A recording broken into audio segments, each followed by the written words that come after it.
Hey guys, welcome back to Vasundhara vlogs. ఇవాళ easy and simple రెసిపీని చూసేసేయండి.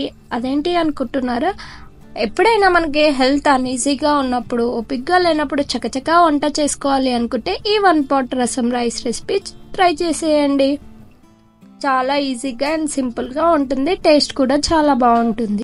ముందుగా స్టవ్ వెలిగించి కొద్దిగా ఆయిల్ వేసుకొని, తర్వాత పోపు దినుసులు, చిన్నగా కట్ చేసుకున్న వెల్లుల్లి, పచ్చిమిర్చి చీలికలు, ఆనియన్ వేసి బాగా ఫ్రై చేసుకోవాలి.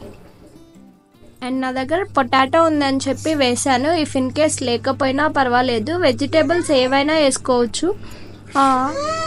మీ దగ్గర ఉన్న వాటిని బట్టి మీరు వేసుకోండి. ఏవీ లేకపోయినా ఆనియన్ టమాటోతో కూడా చేసేసుకోవచ్చు.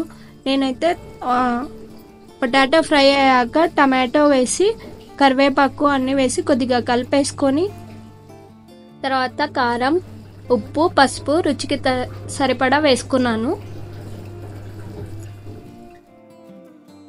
అన్నీ వేసి బాగా మిక్స్ చేసుకొని, ఆల్రెడీ సోక్ చేసి పెట్టుకున్న రైస్ అండ్ కందిపప్పుని ఇందులో వేయాలి. నేను ముందుగానే 1 కప్లో రైస్ అండ్ కందిపప్పు కలిపి వాటర్ వేసి సోక్ చేసి పెట్టుకున్నాను. అండ్ అవే వాటర్తోనే, ఆల్రెడీ కొలత పెట్టి వాటర్ పెట్టాను కాబట్టి అవే వాటర్తోనే మొత్తం ఇందులో వేసేసి కలిపేసి కుక్కర్ మూత పెట్టేసుకున్నాను. 3 విజిల్స్ వచ్చాక ఆఫ్ చేసుకుంటే, కుక్కర్ మూత తీసేసి మనం ముందుగానే చింతపండు వాటర్లో వేసి నానబెట్టుకోవాలి.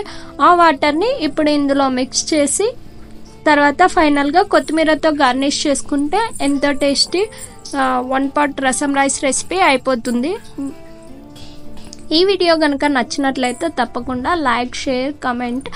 అండ్ నా ఛానల్ కనుక ఫస్ట్ టైం చూసినట్లయితే సబ్స్క్రైబ్ టు వసుంధర వ్లాగ్స్. పక్కనే ఉన్న బెల్ ఐకాన్ కూడా క్లిక్ చేయండి. సో దట్ నేను ఇలా వీడియో పెట్టగానే మీకు అలా నోటిఫికేషన్ వస్తుంది.